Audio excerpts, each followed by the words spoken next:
Welcome to the Deep Dive, your shortcut to being genuinely well-informed. Lots of facts, maybe a bit of humor, trying to keep you hooked. Today we're tackling something I think, well, we all wrestle with. Just the sheer amount of information. It floods us every single day.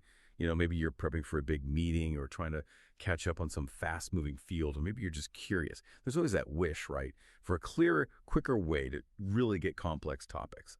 And here's where things get really fascinating. Because AI, artificial intelligence, is stepping right into this. We're talking about something called generative research synthesis. It's this ambitious idea that AI systems could automatically read, understand, and then, synthesize huge amounts of info, just like a human expert could, but like way faster. Imagine an AI digesting a whole library, handing you just the insights you need, actionable ones. But okay, naturally, this brings up a pretty big question. If AI is going to do this, how do we know it's doing it right? How do we measure the quality, the accuracy? Can we even trust these AI research assistants? Because, getting it wrong isn't just a small mistake. It could lead to bad decisions or, worse, spread misinformation. So yeah, that's exactly what we're diving into today. We're going to explore DeepScholar-Bench. It's a brand new benchmark and evaluation framework designed for that exact question. Our mission for this deep dive. Pretty clear, we'll break down what generative research synthesis actually is, why evaluating it has been, well, so tough, how DeepScholar-Bench tries to fix that innovatively, and what its first findings tell us about where AI is right now, its capabilities, and yeah, its limitations too, in this really vital area. This is your shortcut, basically, to understanding the cutting edge of AI for research. So let's do this. Okay, when you think about human expertise, human progress, what pops into your head? For me, it's that basic skill, right? Researching deeply, synthesizing different bits of knowledge, and then building on what's already there. Like think about an academic staring at a mountain of literature for their next big paper, or a professional who needs to become an expert, like yesterday for a critical presentation. These aren't simple things. They're fundamental to how we innovate, how we understand the world. But let's be honest, these tasks, they are incredibly laborious. So many hours searching literature, reading carefully, analyzing critically, and then the really hard part, maybe, writing it all up so it makes sense, coherently. Yeah, absolutely. And what's truly exciting now is that we're seeing this emerging class of AI systems designed specifically to automate those tasks. And they promise some genuinely, transformative capabilities. We're not just talking theory here. There are commercial tools out there, things like OpenAI's DeepResearch, Google's Gemini, Anthropic, Grok, Perplexity. Maybe you've used some of them. And on the open source side, you've got really impressive methods too, like Storm, DeepResearcher, OpenScholar. These systems are really pushing the boundaries, showing, promising results on the benchmarks we had. But the real test is, can they handle true synthesis, that complexity? Okay, so these systems sound amazing. Almost too good to be true, maybe, automating these really tough, time-sucking tasks. But from your perspective, what's the biggest hurdle for AI, when it comes to really understanding and synthesizing complex research? Going beyond just like surface facts, and how do we benchmark them? How do we measure progress in a way that actually reflects real research, the messy, complex stuff? That really is the core of the problem, yeah. The biggest hurdle historically has been, well, the evaluation methods themselves. They had shortcomings. Many existing benchmarks, for instance, they mostly focused on what we call short-form question answering. Think of systems like Simple QA or GAIA. They're great for testing if an AI can give a quick factual answer like, what's the capital of France? Paris. Okay. But they are, and the paper says this, severely limited because they just do not capture the complexity of long-form answers synthesized from many sources. It's kind of like testing a world-class chef by, asking them to boil an egg when you need a 5-course meal. It just doesn't show what they can really do. Then you had another approach, these expert-curated datasets. Now, they tried. They aimed for more open-ended research questions, but they hit problems pretty fast. Information changes so quickly today, right? So these datasets, they quickly become stale and outdated as new information emerges. It's like using a map from 10 years ago to navigate a brand new city. You'll get lost or miss the cool new stuff. Plus, there's a big risk of data contamination. A lot of these models are trained on public data. What if that data accidentally includes the benchmark questions? Then the performance looks better than it really is. And honestly, these expert data sets are just prohibitively expensive to create and keep up to date. It's a constant fight with time and money. Okay, so if I'm following this, we've basically needed a benchmark that's holistic, one that captures the real complexity of research and stays current, doesn't get stale, and actually reflects what human researchers do. Exactly. And the old methods, the short Q&A, the static data sets, They just weren't cutting it for this new generation of AI, leaving this huge gap. We didn't know how good they really were at synthesis. And this is where it gets really interesting. This is precisely the gap DeepScholar-Bench aims to fill. Okay, so let's dig into this new benchmark. What exactly is DeepScholar-Bench, and why is it such a big deal, such a step forward? Right. So DeepScholar-Bench is presented as a live benchmark dataset and holistic evaluation framework. It's specifically tailored, really, to track progress on this generative research synthesis problem. And its design is, well, pretty smart because it addresses those key needs we just talked about. We needed something realistic, evolving, comprehensive to really assess these AI. So the core task it gives the AI, it's incredibly realistic. It asks the AI to generate the related work sections of academic papers. Ah, okay, like the literature review part. Exactly. Yeah. And that choice is deliberate. It's really clever. Why? Because writing that section is a fundamental research synthesis task. It's something human experts do all the time. It reflects real high-quality research, where authors have to summarize what came before, cite the key stuff, and then position their own new work. It's not just answering a simple question. It's complex, multifaceted, needs real understanding and synthesis. And to deal with that staleness problem and contamination, DeepScholar-Bench uses a live data pipeline. It gets its queries by automatically grabbing high-quality recent papers from ArXiv, ArXiv, the online repository where researchers post their latest stuff, often before peer review. Yeah, I know. It's using brand new papers as the source. Right. And the key thing is this pipeline can be continuously rerun, so you get an evolving data set of live queries. This keeps the benchmark fresh, challenging, avoids those static, outdated dataset problems. Like for their first evaluation, the dataset they use, its sourced papers published just between April and June, right after the Llama 4 models came out. Talk about current. Well, okay, so it's not just a snapshot, it's dynamic, always updating. That feels like a huge step for keeping these evaluations relevant. Yeah. But how does it actually evaluate the AI's output? You said holistic. What does that really cover? What's it measuring? That's where its innovative 3 pillars of evaluation come into play. DeepScholar-Bench uses this really comprehensive automated framework. It measures performance across 3 key dimensions: knowledge synthesis, retrieval quality, and verifiability. Okay, break those down for me. Knowledge synthesis first. Right. Knowledge synthesis basically asks, how well does the AI actually understand the information? And how well does it structure it? It's not just about getting facts right. It's about presenting them logically, making sure it captures all the essential nuggets of information, the key stuff a human expert would pull out.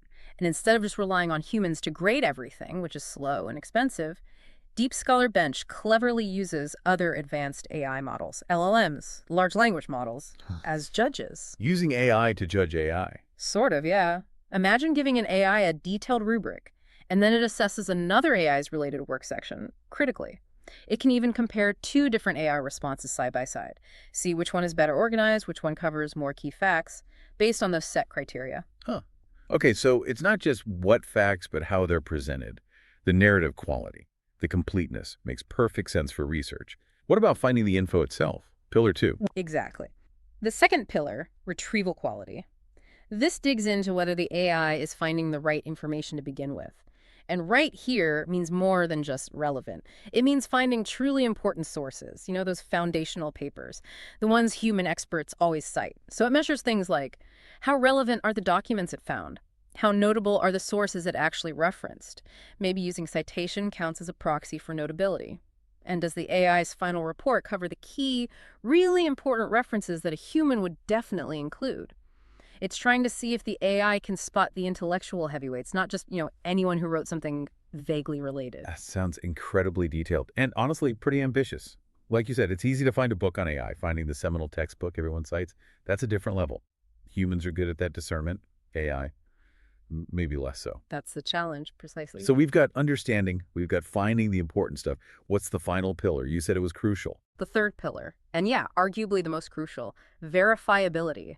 This basically asks, can we trust what the AI is telling us? Can we verify its claims and its citations? It's all about grounding. So it measures if the sources the AI cites actually support the claims being made, right down to the sentence level. And it also checks what percentage of the AI's claims are fully backed up by those citations. It even allows for like a small sliding window of sentences around the claim to give context.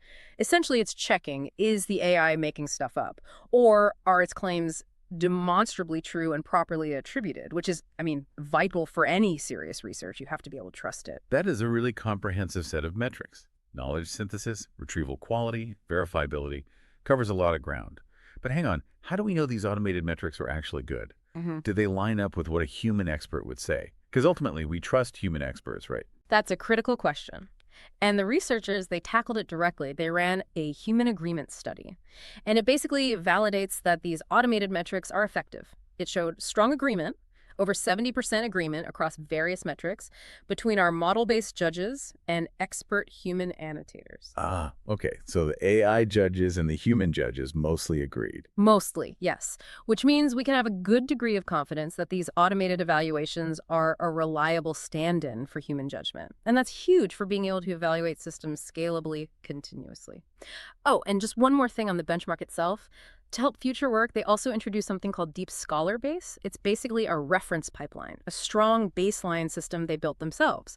It's open source. It uses techniques like semantic filtering and ranking on search results to generate these reports. It basically shows, here's a solid starting point for others to build on or compare against. Got it.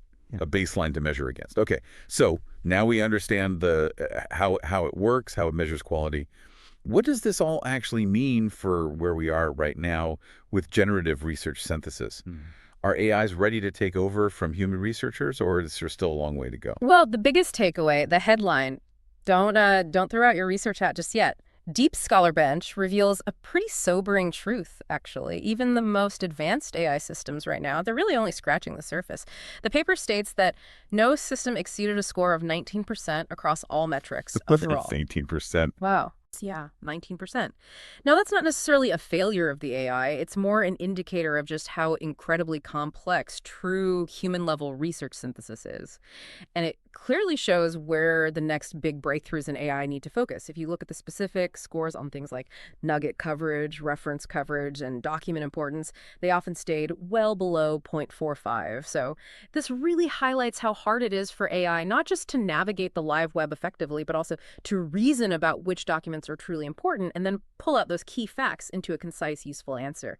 It's one thing to retrieve information. It's totally another to genuinely understand its significance and synthesize it intelligently. Right. Those numbers definitely paint a clear picture. Lots of potential, sure, but also, wow, a lot of work ahead. Could you give us a feel for how different types of systems perform? You mentioned OpenAI systems, search AIs. What were their strengths and weaknesses? What does that tell us? Sure, let's look at some specifics from their findings. OpenAI DeepResearch, for example. It actually showed strong performance in that first pillar, knowledge synthesis. It got a high organization score, like 0.857, and nugget coverage was decent at 0.392. Retrieval quality was also pretty good, relevance rate of 0.629. Okay, so good at summarizing and finding relevant stuff. Yeah, relatively speaking. But, and this is crucial, the finding was that it struggles to provide strong verifiability. Its scores were lower there. Citation precision was around 0.399, and claim coverage was only 0.138. Whoa, 0.138. That's low. It is. So it means while it might generate a plausible-sounding summary, it's less reliable when you try to trace its claims back to the actual sources. Trustworthiness is an issue there. Now, contrast that with some of the search AIs using models like Claude, GPT 4.1, Gemini. They showed interesting trade-offs. Claude Opus 4, for instance, got the highest citation precision, 0.701, and claim coverage, 0.7603, among those search AIs they tested. It actually did better than OpenAI DeepResearch on verifiability. So some models are better at citing their sources accurately. It suggests that, yeah, it seems some models might be prioritizing that factual grounding, that citation accuracy, more effectively, which, is a huge win if you care about trust. Absolutely crucial. Yeah. We need AI that's not just fluent, but actually verifiable, trustworthy. Yeah. Okay, so how did DeepScholar-base stack up, the open source reference pipeline you mentioned, against these big commercial systems? DeepScholar-base actually turned out to be a really strong contender, and that's quite exciting, especially for the open source community. It consistently improves upon performance of prior open source systems and search AIs. That's a direct quote. And critically, it achieved competitive performance and up to 6.3 higher verifiability compared to OpenAI's DeepResearch. 6 times higher. Up to, yeah. For example, one configuration of DeepScholar-base using GPT 4.1 and Claude together hit a citation precision of 0.936 and claim coverage of a 0.817, much higher than DeepResearch's scores. So it demonstrates that a really well-designed pipeline, even an open source one, can make a massive difference. especially in those crucial areas like trustworthiness and accurate citing. But, even DeepScholar-Base wasn't perfect. It had its own weak spots. Specifically, its document importance scores still remain especially low, like 0.007 for that GPT 4.1 plus Claude version, really low. 0.0007. So it's good at citing, but bad at knowing what's important to cite. Kind of, yeah. It indicates this ongoing challenge for AI systems. They struggle to truly identify and highlight those really foundational, highly cited works the way a human expert would. Like we said, it's not just finding a relevant paper. It's finding the seminal paper, that nuanced judgment. Humans are still much better at it. Okay, that makes a lot of sense. The ability to weigh the influence of a source, spot those intellectual heavyweights, still a human strength. What about the underlying reasons why these systems are struggling overall? Did the study give any clues? Is it more about finding the right info or more about processing it correctly once they find it? Yeah, they did look into that, but we connect this to the bigger picture. They did an ablation study.